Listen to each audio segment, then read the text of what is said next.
Nous allons montrer que l'ensemble des points grand M du plan complexe, dont l'affixe Z vérifie module de Z égale 1, est un cercle. Et ensuite, on a d'autres questions que l'on va traiter. Donc, on commence par cette première question. Donc, soit M, donc un point d'affixe Z du plan complexe,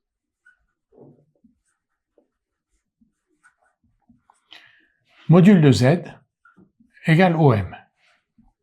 Ça, c'est un résultat que l'on connaît, donc module de Z égale OM. Donc, module de Z égale 1 équivaut à OM égale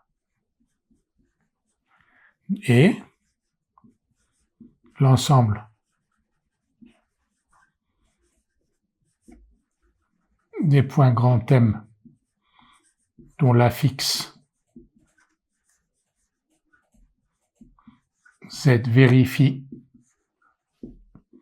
module de Z égale 1 et le cercle de centre O, qui est le centre du repère, et le cercle de centre O est de rayon 1. Si on a donc un point M d'affixe Z tel que module de Z égale 1, cela signifie que la longueur OM est égale à 1, et si la longueur OM est égale à 1, c'est que M est sur un cercle, sur le cercle de centre O et de rayon 1. Et donc l'ensemble des points grand M d'affixe Z tel que module de Z égale 1, c'est l'ensemble des points de ce cercle. On nous demande maintenant de montrer que si les points grand A et grand B d'affixe ZA et ZB appartiennent à U, alors le point C d'affixe ZA, ZB et le point D d'affixe 1 sur ZB appartiennent à U. Nous allons d'abord montrer le premier résultat. Donc, on va écrire que si A et B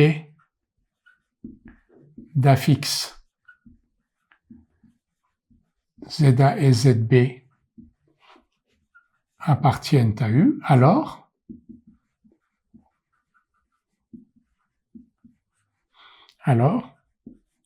module de ZA égale module de ZB égale 1. Ça, c'est la définition de l'appartenance à U. Et module de ZA, ZB égale module de ZA, module de ZB est aussi égal à 1. On écrit tout simplement que le point C que l'on nous donne, dont l'affixe est ZA, ZB, on est en train d'écrire que le module de l'affixe de C, donc ZA, ZB, est égal à module de ZA, module de ZB, est égal à 1, puisque chacun de ces modules est égal à 1. Donc, le point C d'affixe ZA, ZB appartient à U. Nous avons donc démontré ce qui nous était demandé. On va maintenant montrer que le point D d'affixe 1 sur ZB appartient aussi à U. Si B d'affixe ZB appartient à U, alors module de ZB égale 1. Et module de 1 sur ZB, qui est égal à 1 sur module de ZB, comme vous le savez, égale à 1.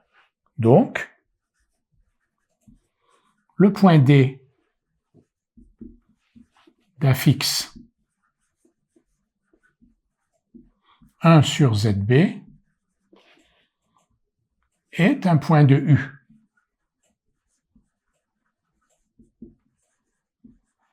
Et c'est exactement le résultat que l'on nous demandait de démontrer, que le point D d'affixe 1 sur ZB appartenait à U, c'est-à-dire que son module était égal à 1.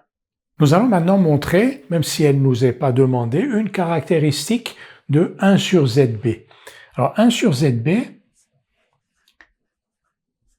qui est donc l'affixe du point D, 1 sur ZB, si on le multiplie au numérateur et au dénominateur par le conjugué de ZB, donc ZB bar sur ZB fois ZB bar. ZB fois ZB bar, c'est module de ZB au carré, comme vous le savez. Et module de ZB est égal à 1. Donc, 1 sur ZB égale ZB bar.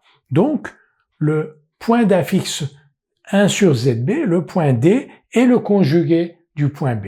Et on le voit ici, on va le représenter. Donc, si on a un point B ici d'affixe ZB, le point d'affixe 1 sur ZB, donc il est toujours sur ce cercle de centre O et de rayon 1, ce que l'on vient de démontrer. Non seulement il est sur ce cercle, mais il est le symétrique de B par rapport à l'axe des abscisses, par rapport à l'axe des réels, comme on est dans un plan complexe. Donc D, dont l'affixe est égal à 1 sur ZB, comme 1 sur ZB est égal à ZB bar, est le conjugué de B, et donc si B s'écrit sous la forme ZB égale XB plus IYB, D va s'écrire sous la forme XB moins IYB, donc XB moins IYB. Il est donc le symétrique de B par rapport à l'axe des abscisses. On a aussi représenté ici, donc on a un point A d'affixe ZA, un point B d'affixe ZB, le point C d'affixe ZA fois ZB est aussi sur ce cercle de centre O et de rayon 1.